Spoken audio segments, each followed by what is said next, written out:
Hello friends, இன்றைக்கி நம்ம என்ன ரெசிபி பார்க்க போகிறோன்னா மணத்தக்காளி கீரையை வச்சு கூட்டு எப்படி பண்ணுறதுன்னு பார்க்க போகிறோம்.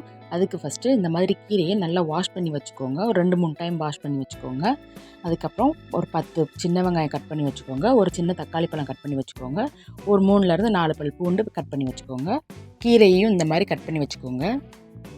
நான் இன்றைக்கி இந்த சின்ன கப்பில் 3/4 கப் அளவுக்கு பாசிப்பருப்பு எடுத்திருக்கேன்.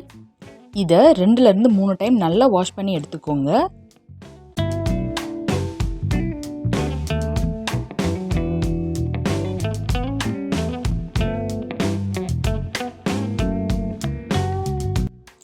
இதில் 1/2 கிளாஸ் அளவுக்கு தண்ணி ஊற்றிட்டு 3 விசில் வச்சு எடுத்துக்கோங்க.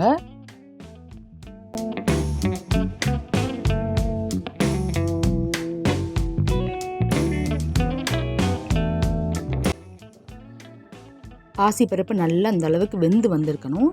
அதுக்கப்புறம் இதில் நம்ம கட் பண்ணி வச்சுருக்க கீரையை ஆட் பண்ணிக்கலாம். அடுத்து நம்ம கட் பண்ணி வச்சுருக்க வெங்காயம், தக்காளி, வெள்ளைப்பூடு இது 3யுமே சேர்த்துக்கலாம். அடுத்ததாக மஞ்சத்தூள் ஒரு 1/2 டீஸ்பூன் சேர்த்துக்கலாம். சோம்புத்தூள் ஒரு 1/2 டீஸ்பூன் சேர்த்துக்கலாம். ஜீரகத்தூள் 1 டீஸ்பூன் சேர்த்துக்கலாம். பெருங்காயத்தூள் ஒரு 1/4 டீஸ்பூன் சேர்த்துக்கலாம். அதுக்கப்புறம் அதை நல்லா கலந்து கொடுத்துக்கோங்க. இதில் தேவையான அளவு தண்ணி சேர்த்துக்கலாம். நான் ஒரு 1/2 கிளாஸ் அளவு தண்ணி சேர்த்துருக்கேன். அதுக்கப்புறம் கீரை நல்லா வேகிறதுக்காக ஒரு 4லேருந்து 5 விசில் வச்சு எடுத்துக்கலாம். நான் இன்றைக்கி 4 விசில் வச்சு எடுத்திருக்கேன். குக்கரை ஓப்பன் பண்ணும்போதே உங்களுக்கு ஒரு நல்ல அரோமா இருக்கும். இந்த ஸ்டேஜில் உங்களுக்கு தேவைப்பட்டால் ஒரு ஸ்பூன் நெய் சேர்த்துக்கலாம். அடுத்து இதுக்கு ஒரு தாளிப்பு கொடுத்துக்கலாம். ஸ்டவ் ஆன் பண்ணிவிட்டு கடாயில் 2 டீஸ்பூன் நல்லெண்ணெய் சேர்த்துக்கலாம். இதில் 1 டீஸ்பூன் கடுகு உளுந்தம்பருப்பு சேர்த்துக்கலாம். கடுகு நல்லா பொரிஞ்சு வந்ததுக்கப்புறம் 2 வரமிளகா சேர்த்துக்கலாம்.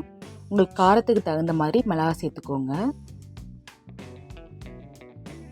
இப்போது இதில் கீரையை சேர்த்துட்டு அதுக்கு தேவையான அளவு உப்பையும் சேர்த்துக்கலாம். கீரை ரெசிபி பண்ணும்போது எப்போவுமே உப்பை லாஸ்ட்டாக தான் ஆட் பண்ணணும். அப்போ தான் கீரையோட டேஸ்ட்டு நல்லாயிருக்கும். அவ்வளோதான், இப்போ கீரை கூட்டு ரெடி ஆயிடுச்சு. இதில் நிறைய ஹெல்த் பெனிஃபிட்ஸ் இருக்குது. நீங்கள் இதை காரக்குழம்பு கூட வச்சு சர்வ் பண்ணலாம். ரொம்பவே டேஸ்ட்டாக இருக்கும். இந்த ரெசிபியை நீங்களும் உங்கள் வீட்டில் ட்ரை பண்ணிவிட்டு எப்படி இருந்ததுன்னு என்னோட கமெண்ட்டில் ஷேர் பண்ணிக்கோங்க. சுவைக்கலாம், மகிழலாம். Bye friends.